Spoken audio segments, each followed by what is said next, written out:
అందరికీ నమస్తే. ప్రస్తుతం మనతో పాటు మాజీ హోంమంత్రి మైసూర్ రెడ్డి ఉన్నారు. ఆయనతో మాట్లాడదాం. సార్ నమస్తే.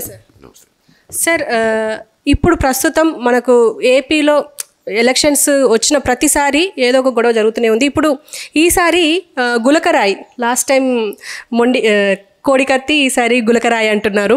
కానీ ఈ గులకరాయి వల్ల చాలా ఇష్యూ జరుగుతుంది. ఏంటంటే అమాయకపు ప్రజల మీద మోపుతున్నారు అబండాలు అని చెప్పేసి కూడా చాలామంది మాట్లాడుకుంటున్నారు. కానీ ఇందులో సతీష్ అనే వ్యక్తి నిందితుడిగా ఉన్నారు. ఇప్పుడు ప్రస్తుతం ఆయనని 14 days రిమాండ్ కూడా పంపించారు. సో ఆయన దుర్గారావు దగ్గర సుపారీ తీసుకొని, అంటే దుర్గారావు అనే వ్యక్తి టీడీపీ మనిషి, అందుకే ఆయన దగ్గర సుపారీ తీసుకొని ఇప్పుడు ఈ దాడికి ప్రయత్నించారు. అలాగే ఇది హత్య ప్రయత్నంగా గుర్తిస్తున్నామని కూడా అంటున్నారు. మీరేమంటారు? ఇప్పుడు ఇటువంటి సంఘటనలన్నీ జరుగుతుంటాయి సామాన్యంగా. నాయకులు ఇటువంటి జనం కూడిన చోట ప్రచారం జరిగేటప్పుడు రకరకాల వ్యక్తులు వచ్చింటారు. అన్ని పార్టీలకు సంబంధించిన వాళ్ళు ఉంటారు, ప్రభుత్వ విధానాలను వ్యతిరేకించే వాళ్ళు ఉంటారు, కొందరు నాయకుల మీద వ్యతిరేకత ఉంటుంది, స్థానిక సమస్యల మీద పట్టించుకోలేదనేది వ్యతిరేకులు, ఇట్లా రకరకాల వ్యక్తులు ఉంటారు. అందులోనూ ఇప్పుడు సామాన్య జనం ఎవరు సమావేశాలకు రావటం లేదు. కాస్త కూస్తో డబ్బు ఇచ్చే తెచ్చుకుంటున్నారు. అంటే ఈ వచ్చిన వ్యక్తులకు కూడా డబ్బు ఇచ్చే తెచ్చుకున్నారనేది నేను పత్రికల్లో వార్తల్లో చూశాను.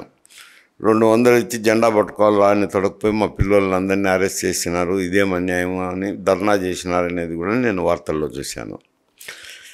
కానీ తుదకు సతీష్ అనే వ్యక్తిని రాయి విసిరినాడని గుర్తించినామని పోలీసులు చెప్తున్నారు.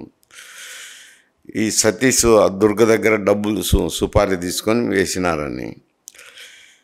కానీ పోలీసులు అరెస్ట్ చేసిన తర్వాత ఏమైనా చేస్తారు, వాళ్ళు చెప్పే సాక్ష్యానికి కానీ దానికి కానీ విలువ ఉండదు. ఎందుకంటే రాయి విసిరింది ముఖ్యమంత్రి గారి పైన.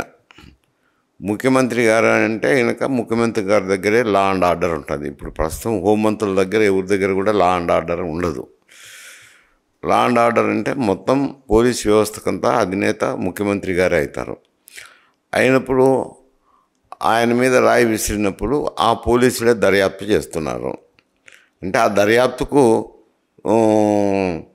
నేను ఎంత పారదర్శకత ఉంటుంది అనే దానికి అది ఉదాహరణగా చెప్తున్నాను. ఏదో రాజకీయ పార్టీకి అనుకూలంగా ఉండాలనే ఏదో కార్యక్రమం చేసి ఆ పిల్లోని ఏదో బెదిరించో నయాన్నో భయాన్నో ఏదో బెదిరించి ఏదో ఒకటి చెప్పించుకొని దుర్గారావు అని వాడు ఇచ్చినాడు, వాడు తెలుగుదేశం, వాడు వానికని ఏదో కథ అల్లేదానికి, కుట్ర కేసు పనేదానికి. ఇప్పుడు ఎవరినైనా హత్యా ప్రయత్నం చేయాలని అంటే గులకరాలతో ఎవరు హత్య చేయలేరు, చేత కారణం కూడా కాదు. అవి ఏదో రైఫిల్ వాడినారో కత్తులు కటాలు వాడినారో అని అంటే ఏదో హత్యా ప్రయత్నం అనేది ఉండొచ్చు. కానీ చెప్పులు విసరము, కోడిగుడ్లు విసరము, చిన్న గులకరాలు విసరము, ఇవన్నీ సహజంగా జరిగేటి. దానివల్ల హత్యా ప్రయత్నం జరుగుతుంది. అది నిజంగా హత్య అనే దానికి మాత్రం అది ఎవరు విషయ పరిజ్ఞానం ఉన్నోళ్ళు ఎవరు అది ఆశాస్పదంగా ఉంటుంది. కేవలం రాజకీయంగా ఉపయోగించుకోవాలా. ఎవరో ఒక చిల్లర వ్యక్తి రాయి విసిరినాడో లేదో వేరే విషయం. దాన్ని రాజకీయ ప్రయోజనాలకు ఉపయోగించుకోవాలనేది ఇక్కడ విదితం అవుతుంది. దానివల్ల ఇప్పుడు ప్రజలు ఎవరు నమ్మే పరిస్థితి లేదు. సార్ ఇప్పుడు ప్రస్తుతం ఉన్న రాజకీయాల్లో ఖచ్చితంగా అంటే వాళ్ళు ఏ సభలు జరిపినా అందులో డబ్బులు ఇచ్చి తీసుకొస్తున్నారని చెప్పేసి అందరికీ తెలిసిన విషయమే. మీరు రాజకీయాలు చేస్తున్న టైంలో అసలు ఎలా ఉండేది? అసలు అంటే ఇలా డబ్బులు ఇచ్చి పిలిపించే వాళ్ళ, లేకపోతే స్వతహాగా వచ్చేవాళ్ళ? చంద్రబాబు నాయుడు వచ్చారు, ఈయన వచ్చారు, ఆయన వచ్చారు అని చెప్పేసి. అంటే మేము కూడా రాజకీయంగా అవి పార్టీలు ఆర్గనైజ్ చేస్తుంటారు, పార్టీల కార్యకర్తలు ఉంటారు, వాళ్ళు గ్రామంలో వాళ్ళ కింద వ్యక్తులు ఉంటారు. వాళ్ళందరూ ఏదో మనుషులను తీసుకొచ్చేవాళ్ళు, కానీ డబ్బులు ఇచ్చే సాంప్రదాయం అయితే లేదు. అప్పుడు మేము రాయలసీమ ఉద్యమం చేశాము. ఈ ఉద్యమం చేశాం కాబట్టి మొదట కొంచెం జనం రావాలంటే కదలిక లేదు. కానీ తర్వాత ఉండంగా ఉండంగా మన సమస్య కదా, మన కోసం వచ్చినారు కదా అని ప్రజల నుంచే స్పందన వచ్చి వాళ్ళే వచ్చేవాళ్ళు జనం. నంద్యాలలో పాదయాత్ర 4 బృందాలుగా ఏర్పడి చేసి నంద్యాలకు 4 బృందాలు ఒకటే రోజు చేరుకొని అక్కడ సమావేశం ఏర్పాటు చేసింది. బ్రహ్మాండమైన జనం వచ్చారు. ఆ జనానికి ఎవరికి కానీ ఒక ₹10 ఖర్చు పెట్టింది కానీ స్వతహా వాళ్ళ కొద్దీ వాళ్ళు వాహనాలు వేసుకొని ఎవరి కొద్దీ వాళ్ళు వచ్చినారు, మహాసభలో పాల్గొన్నారు, వాళ్ళ కొద్దీ వెళ్ళినారు. ఇటువంటి ఎప్పుడు చూసేవాళ్ళం కాదు. ఇప్పుడే ప్రస్తుతమే ఇది డబ్బుల వ్యవహారం అనేది వచ్చింది, ఇప్పుడు ప్రస్తుతం ఉంది. సార్ ఇప్పుడు షర్మిల ఆల్రెడీ ఎలక్షన్స్లో దూసుకెళ్తున్నారు, అంటే క్యాంపెయినింగ్లో. కానీ ఏంటంటే ఆమె మాట్లాడితే వివేక హత్య, మా బాబాయ్ హత్య అని చెప్పేసి దీని గురించి ఎవరు మాట్లాడరు అని చెప్పేసి దీన్ని విచారించాలి అని చెప్పేసి చాలా మాట్లాడతారు.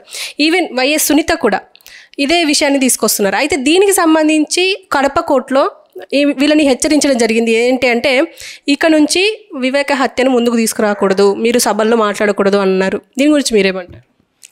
ఇప్పుడు అక్కడ గత మున్సిపల్ చైర్మన్ నాకున్న సమాచారం మేరకు సతీష్ బాబు అని ఆయన లోకల్ కోర్టులో వేశారని, స్థానిక కోర్టులో వేస్తే ఈ హత్య విషయాన్ని ఎన్నికల్లో ప్రస్తావించవద్దు అని చెప్పి షర్మిలకు కానీ సునీతకు కానీ ఇతరులకు కానీ దీన్ని మాత్రం రాజకీయాలకు ఉపయోగించకూడదు అని చెప్పినారు. కానీ బహుశా అటువంటి ఉత్తర్వులు వచ్చేదానికి కోర్టుకు అధికారం ఉందో లేదో అది న్యాయవాదులు కానీ న్యాయకోదులు కానీ విశ్లేషణ చేయాల్సిన విషయం.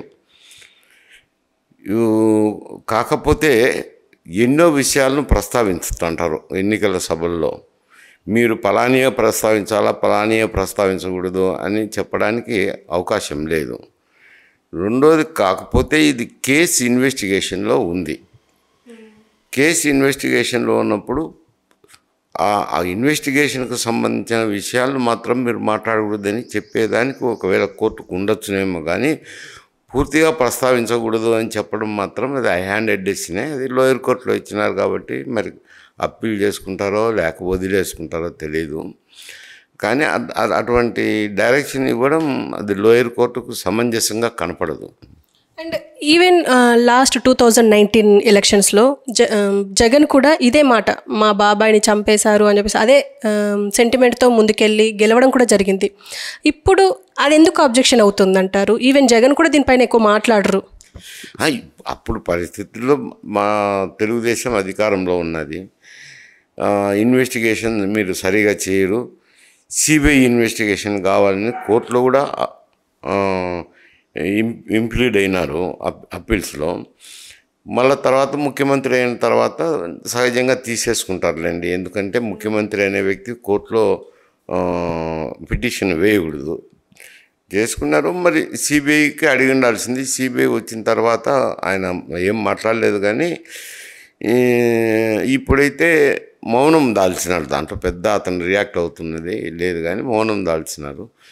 షర్మిల సునీత గారు మాత్రం సిబిఐ కేసు తొందరగా తెమల్చి ఛార్జ్షీట్ వేయాలని, ఎందుకు డిలే అవుతుంది అని చెప్పి ప్రశ్నిస్తా జనాన్ని కూడా మీరు స్పందించాలా, ఇట్లా హత్య జరిగింది, అన్యాయం జరిగింది, ఈ అన్యాయాన్ని మీరు ప్రశ్నించాలా అని చెప్పి ప్రజలకు కూడా అప్పీల్ చేస్తున్నారు. జరుగుతున్న విషయం అది.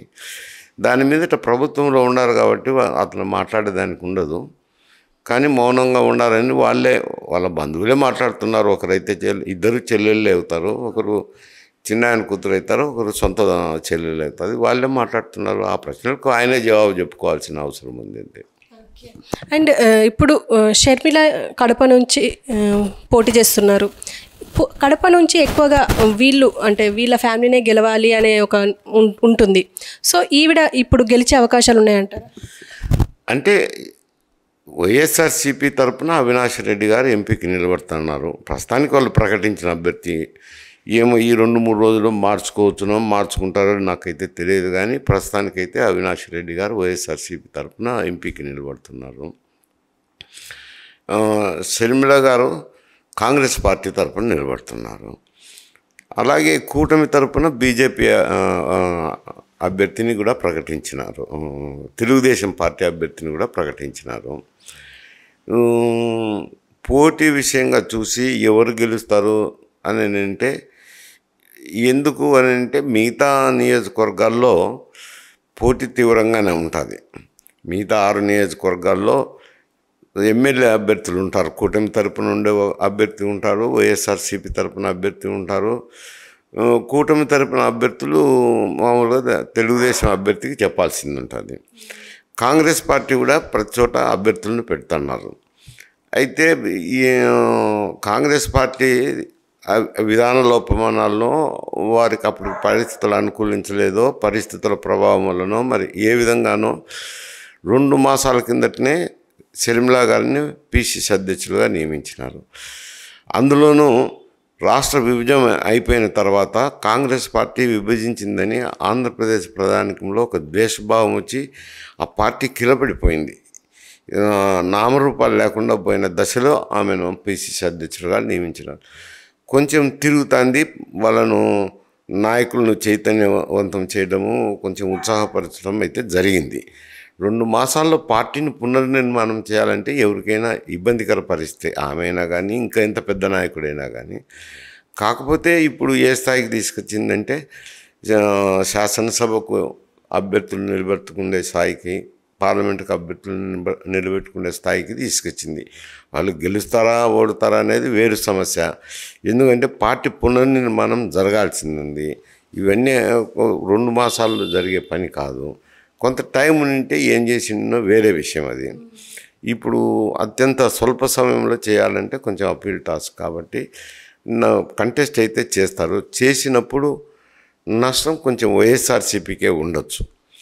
ఎందుకు అని అంటే వైఎస్ఆర్సీపీకి ఉన్న ఓట్ బ్యాంకు గతంలో కాంగ్రెస్ ఓట్ బ్యాంకు ఎక్కువగా ఎస్సీలు వైఎస్ఆర్సీపీకి వేస్తారు. ఎస్సీలు ఎస్టీలు వాళ్ళు గతంలో అయితే కాంగ్రెస్ పార్టీకి ఓట్ బ్యాంక్గా ఉన్నారు. అలాగే మైనారిటీస్ కూడా గతంలో కాంగ్రెస్ పార్టీ ఓట్ బ్యాంకు. మొన్న ఎలక్షన్లు అయితే మైనారిటీస్ అంతా వైఎస్ఆర్సీపీకే చేశారు, తెలుగుదేశం పార్టీకి చేయలేదు. ఇప్పుడు ఈ ఎన్నికల్లో మరి బీజేపీ పొత్తు పెట్టుకున్నారు. పొత్తు పెట్టుకున్నప్పుడు మైనారిటీస్ ఓట్ల రియాక్షన్ ఎట్టుంటుంది అని 2 వాదనలు వినిపిస్తున్నాయి జనంలో నుంచి. అయితే మాట్లాడినప్పుడు అనుకోండి, గిరివేలు నేను బేస్ చేసుకొని కాదు చెప్తుండేది.